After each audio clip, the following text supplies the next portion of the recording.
Olá, mulheres, tudo bem?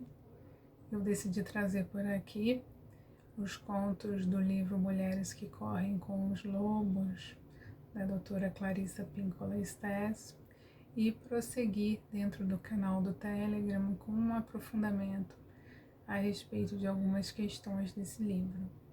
Esse livro é um livro bastante importante para o autoconhecimento feminino, porque é um livro que fala da psique da mulher e ele vai abordar o arquétipo da mulher selvagem.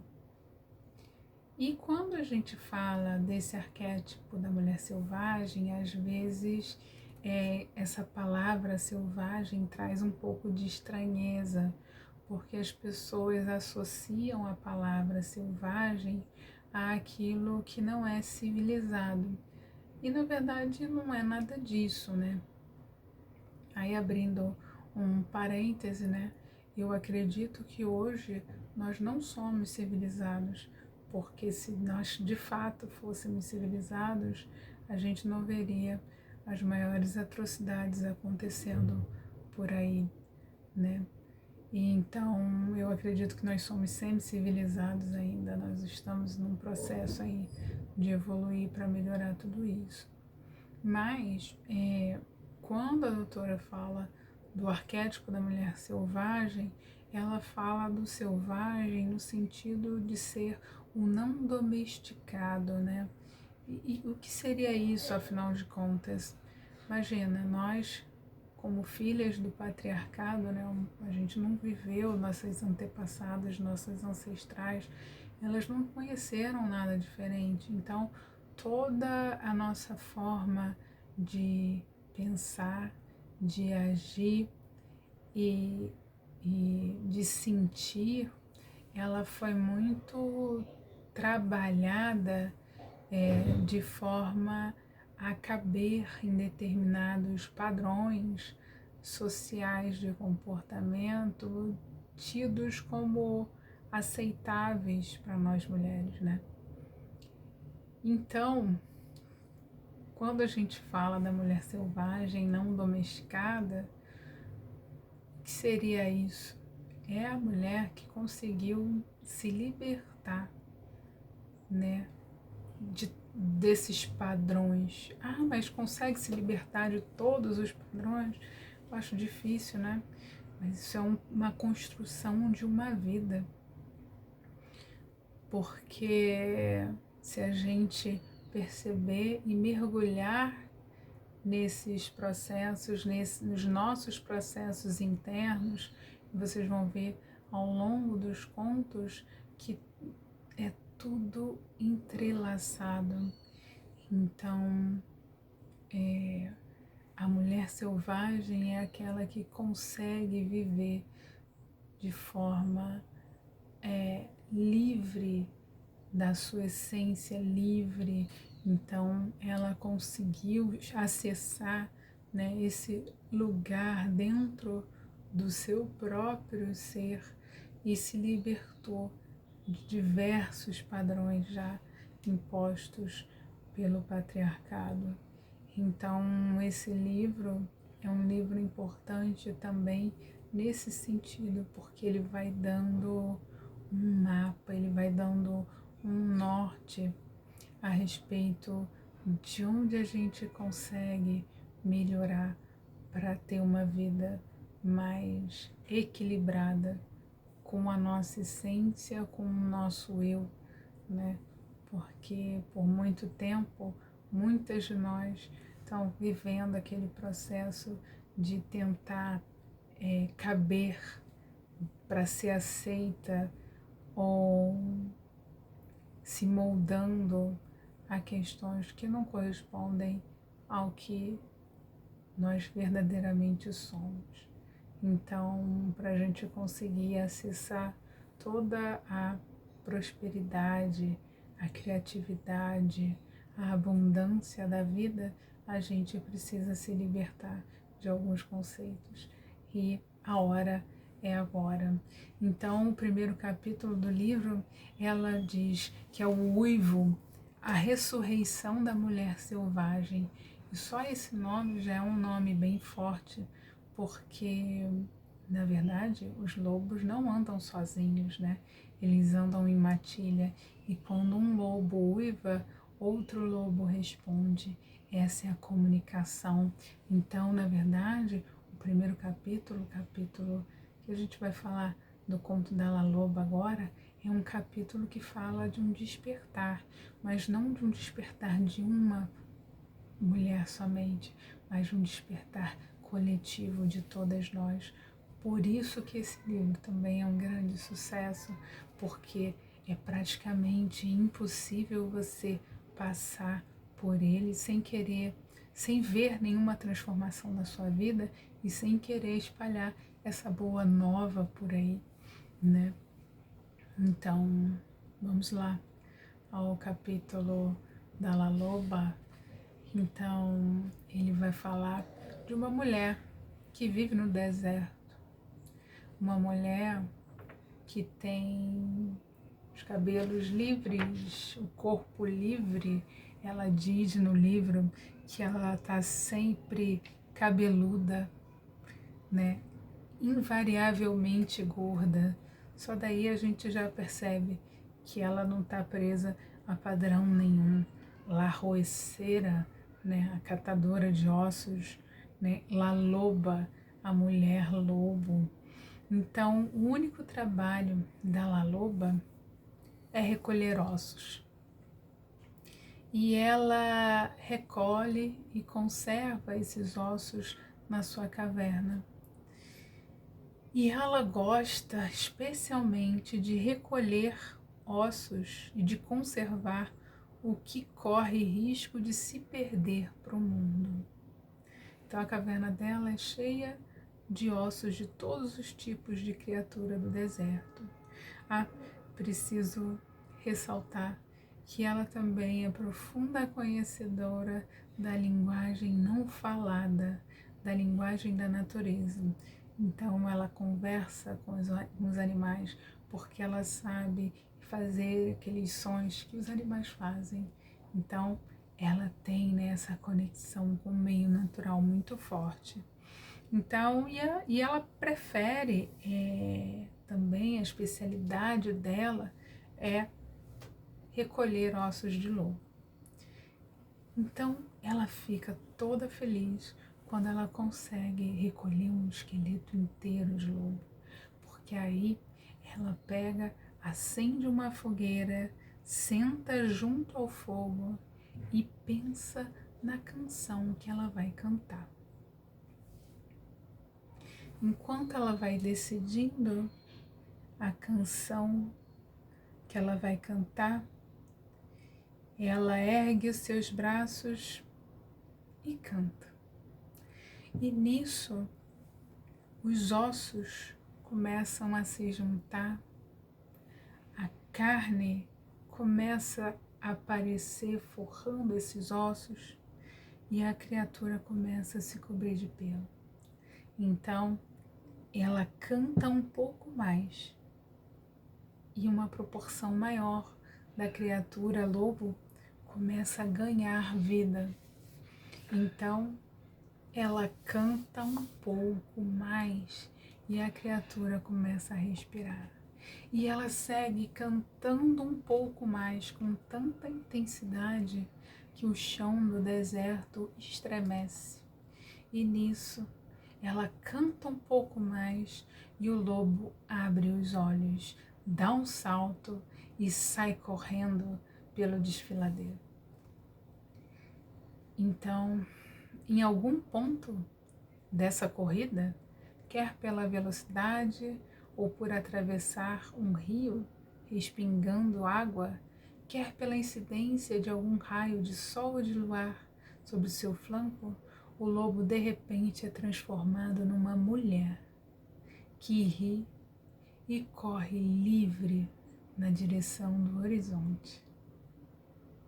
Por isso, disse que se porventura você estiver perambulando no deserto por volta do pôr do sol, ou que você esteja até um pouco perdido, cansado, sem dúvida você tem sorte, porque La Loba pode simpatizar com você e lhe ensinar algo de alma. Então, a La Loba, ela é a própria personificação de um arquétipo, né? Você imagina, ela tem o corpo dela livre, ela é a própria personificação do arquétipo da mulher selvagem, da sábia selvagem, né? Então o que o mito vai falar? São várias questões. Primeiro, essa história dela recolher ossos, vamos por partes, dela recolher ossos, né? Então a gente vai se questionar o que são esses ossos, né? E ela diz que ela prefere recolher e conservar, especialmente o que corre risco de se perder para o mundo. Então, o que significam esses ossos? Esses ossos são partes que não conseguem ser destruídas facilmente, né? Então, são as partes que a gente parecem mortas, né? Que a gente perdeu ao longo do caminho, da nossa caminhada enquanto mulher, né? Essas partes que nós deixamos ali, mas são partes que são indestrutíveis, né? São partes que a gente precisa entender, né? Por que a gente deixou essas partes para trás? Então ela fala a partir dessa conexão de pegar, né, um osso e transformar esse osso em vida e dar vida ao que estava morto. Então o mito também, a lenda da La Loba é uma lenda que vai falar, um mito que vai falar muito desse ciclo de vida, morte e vida, que é um ciclo que a gente vive, nós mulheres vivemos mensalmente durante o nosso período reprodutivo, né? Porque o ciclo menstrual é um ciclo de vida, morte e vida. Então é um saber deixar morrer e é um saber o que deve ficar, permanecer e viver. Então a gente vive isso mensalmente durante o nosso período reprodutivo, né, da vida. Então, que seriam esses ossos para você, né? Então, é essa questão que a gente tem que pensar. Entender que ela falou, né? Ela conserva recolhe e conserva especialmente o que corre risco de se perder para o mundo. Então ela também identifica o que de fato deve ganhar vida, né? Porque às vezes a gente fica insistindo em determinadas situações, em determinados ciclos que eles também precisam acabar, né? O que tem que ficar para o mundo é o que corre risco de se perder. Então, sua primeira investigação aí seria exatamente nesse sentido. Quais são as partes de você que você, por conta de qualquer situação da vida, você abriu mão e que corre risco de se perder para o mundo? O que você precisa resgatar daí, né? Então, num segundo momento, ela pega, né, e ela tá ali, né, na fogueira. Então, ela precisa de manter a chama acesa, o fogo criativo aceso. Então ela está ali com aquele fogo criativo, com aquela chama acesa, aquele poder transmutador. Enquanto ela está ali, né, naquela frequência de transmutação, ela pensa no que ela vai cantar. Então ela decide o que ela vai cantar. Porque cantar, né, para a doutora Clarissa, é soltar a voz da alma. É usar a voz da alma. E por muitas vezes nós mulheres, nós fomos silenciadas, né? Nós fomos caladas e por muitas vezes, por mais que isso não tenha sido uma coisa que alguém nos obrigou a nos calar, o processo de domesticação nos diz que a mulher não pode falar determinadas coisas ou que tem alguns assuntos que não podem ser comentados e os tabus da vida. Então a nossa voz foi sendo calada. E aí ela decide o que ela vai cantar, ela escolhe o que ela vai cantar. Então ela usa a voz da alma dela. Isso é muito importante, porque a gente tem que resgatar a nossa voz. E se a gente for parar para fazer aí já um paralelo, né? Se vocês forem observar, não sei se vocês já viram alguma vez a movimentação das nossas cordas vocais. A movimentação das nossas cordas vocais, ela é muito similar à movimentação do cérvix, que está lá, né, no nosso aparelho reprodutor. A movimentação é muito igual.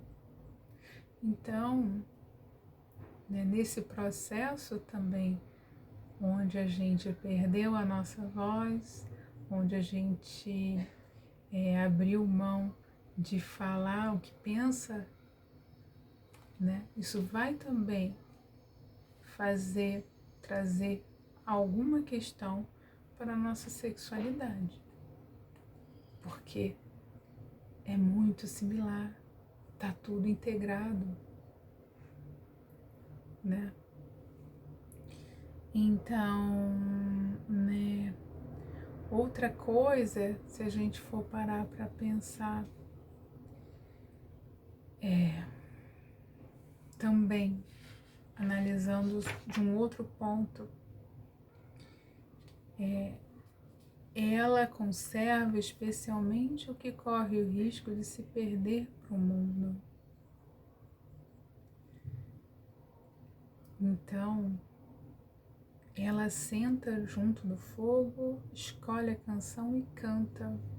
A gente também pode falar dos nossos projetos, né? Quantos projetos nós deixamos arquivados, nós não botamos no mundo? Quantos sonhos nós não botamos nesse mundo e que estão aí, parados dentro da sua cabeça, né? Ou parados, vamos lá, a casa da criatividade da mulher é o ovário, parados no nosso ovário, e a gente não bota isso para frente, a gente não coloca isso diante do fogo criativo da transmutação, e a gente não dá voz a isso para que isso ganhe vida, né? E aí também vale ressaltar que o conto fala, e ela começa a cantar, e ela canta um pouco mais, e ela segue cantando, e ela canta até que o chão do deserto estremeça. Ela não desiste, ela tem ali a persistência, né, de seguir tentando dar vida ao que ia ser perdido, né? Ao que estaria perdido para o mundo, né? Ela segue tentando dar vida a isso. Então, quantas vezes a gente, no meio do caminho, se frustra porque acha que tem que acontecer no tempo que a gente gostaria que acontecesse, e para de cantar e para de tentar dar vida ao nosso projeto, ao nosso sonho. Quantas vezes isso aconteceu aí na nossa vida? Então, é muito importante isso, né? A gente entender que a persistência faz parte da mulher selvagem. E essa persistência tem que partir desse entendimento do que deve viver e do que deve morrer, dessa compreensão maior dos ciclos de vida, morte e vida, né? Então, e ela fala assim, tem um trecho do livro que ela fala que quando nós reafirmamos nosso relacionamento com nossa natureza selvagem, a gente percebe através do autoconhecimento que dentro de nós existe a sábia, a visionária, a oráculo, a musa, a intuitiva, a criadora, a inventora e a ouvinte que guia, segue e estimula a nossa vida. Então a gente tem que parar de tentar buscar validação fora.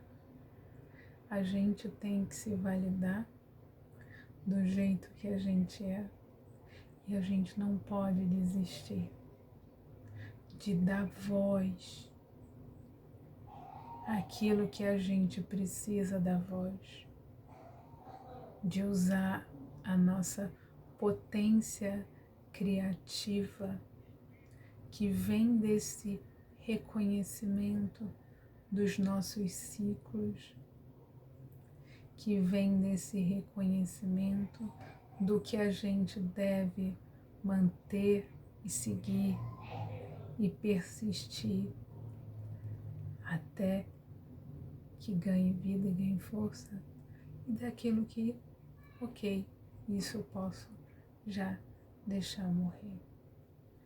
Então, esse é um pouquinho, né, do conto, do capítulo 1, pouquinho do capítulo 1. E se você acompanhar lá no Telegram, a gente vai aprofundar ainda um pouco mais, com algumas práticas e com algumas perguntas que podem ajudar aí nesse processo de elaboração do que você precisa fazer, né? Deixar morrer, deixar viver e ter a persistência, né? De não desistir do que é importante para você. Tá bom? Então, espero no próximo capítulo. Tchau, tchau.